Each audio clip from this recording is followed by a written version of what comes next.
Hi guys, I am Isha. आज मैं आई हूँ अपने माइक्रो इकोनॉमिक के नए टॉपिक ऑर्डिनल यूटिलिटी अप्रोच के साथ। ये टॉपिक माइक्रो इकोनॉमिक के कंज्यूमर थ्योरी में से लिया गया है। इस टॉपिक को पूरी क्लियरिटी के साथ मैंने इस वीडियो में बताया है। इस वीडियो को आप अच्छे से देखें।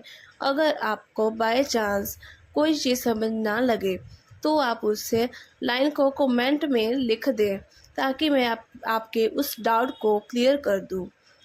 तो चलिए गाइस, अब हम शुरू करते हैं। Ordinal utility approach. Ordinal means क्रमिक, यूटिलिटी मीन्स उपयोगिता एंड अप्रोच मतलब दृष्टिकोण। अगर हम इन तीनों को मिला दें तो इसका मतलब बनेगा क्रमिक उपयोगिता दृष्टिकोण, जिसे हम बोलेंगे ordinal utility approach. The ordinal utility approach is a concept in microeconomics that suggests that utility, satisfaction, and pleasure can only be ranked in order of pleasure but not measured in numerical terms.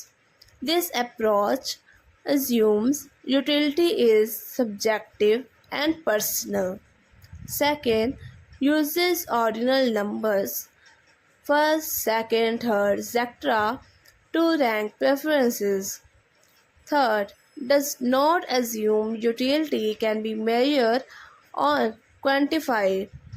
Fourth, focuses on relatives, preferences, not absolute levels of satisfaction. मतलब क्रमिक उपयोगिता दृष्टिकोण micro economics में एक ऐसी अवधारणा है जो बताती है कि उपयोगिता संतुष्टि और खुशी को केवल वरीयता के क्रम में क्रमबद्ध किया जा सकता है, लेकिन संख्यात्मक शब्दों में नहीं मापा जा सकता। ये पहुंच मानता है कि उपयोगिता व्यक्तिपरक और व्यक्तिगत है। सेकंड पॉइंट इसका था, प्राथमिकताओं को रैंक करने के लिए क्रम सूचक संख्याओं का उपयोग किया जाता है। थर्ड, ये नहीं मानता कि उपयोगिता को मापा या प्रमाणित किया जा सकता है।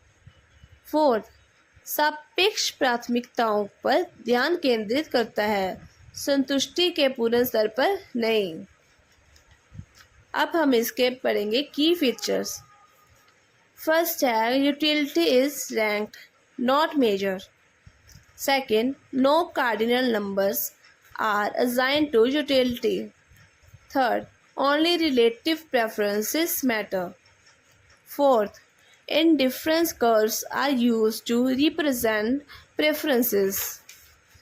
Key features मतलब इसके जो मेन पॉइंट्स है वो बताए गए हैं इसमें, जिसको हमने पॉइंट्स में लिखा है। फर्स्ट, उपयोगिता को रैंक किया जा सकता है पर मापा नहीं जा सकता। सेकंड, उपयोगिता को कोई कार्डिनल संख्या नहीं दी गई। थर्ड, केवल सापेक्ष प्राथमिकताओं को मापा जा सकता है, या ये भी कह सकते हैं कि केवल जो सापेक्ष प्राथमिकताएं हैं उसको ही मायने रखा जा सकता है। फोर्थ, उदासीनता वक्रों का उपयोग प्राथमिकताओं को दर्शाने के लिए किया जा सकता है। अब हम नेक्स्ट करेंगे एडवांटेजेस। एडवांटेजेस हमें दो बताए गए हैं। फर्स्ट है more realistic as utility is hard to quantity. Second, focuses on relatives preferences which is more important for decision making. अगर हम इसको हिंदी में देखें तो ये हमारा इस तरह से बनेगा। फर्स्ट पॉइंट है अधिक यथार्थवादी क्योंकि उपयोगिता को मापना कठिन है। सेकंड, सापेक्ष प्राथमिकताओं पर ध्यान केंद्रित करता है जो निर्णय लेने के लिए अधिक महत्वपूर्ण है। अब हम नेक्स्ट करेंगे इसके लिमिटेशंस। लिमिटेशंस का मतलब तो आप जानते ही हैं, हानियाँ। अब हम पढ़ेंगे कि इसमें क्या क्या हानियाँ होती हैं। फर्स्ट है can not calculate exact utility values. Second, difficult to compare utilities across individuals. अब फर्स्ट हमें इसमें ये बताता है कि स्टिक उपयोगिता मूल्यों की गणना नहीं कर सकता।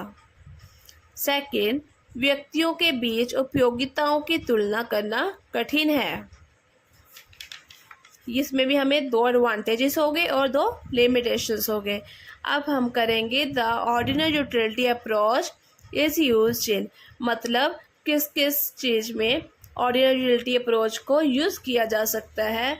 वो है 3 तरह के, जिसमें आता है consumer theory, demand analysis and preferences analysis. ये 3 ही थ्योरीज हैं जिसमें ऑर्डिनल यूटिलिटी अप्रोच को लिया गया है। It's a fundamental concept in microeconomics as it helps understand consumer behavior and decision making without relying on numerical utility values। ये micro economic में एक मौलिक अवधारणा है क्योंकि ये संख्यात्मक उपयोगिता मूल्यों पर भरोसा किया बिना उपभोक्ता व्यवहार और निर्णय लेने को समझने में मदद करता है। सो गाइस, आज का ये topic ordinal utility approach finished है। अगर आपको इसमें किसी भी चीज़ का डाउट हो या कोई ऐसी चीज़ जो आपको समझ में ना लगी हो तो आप मुझे कमेंट में उसे दे सकते हैं। मैं आपके उसे अच्छे से समझा दूंगी, आपके सारे डाउट्स को क्लियर कर दूंगी। वैसे आप मेरी सारी वीडियोस को टाइम टू टाइम देखना चाहते हैं तो मेरी वीडियोस को लाइक एंड सब्सक्राइब ज़रूर कर दें और मेरी वीडियोस को ज़्यादा से ज़्यादा शेयर भी कर दें। सो ओके गाइस, आज के लिए इतना ही। मिलते हैं अपनी नेक्स्ट वीडियो में। Okay bye guys.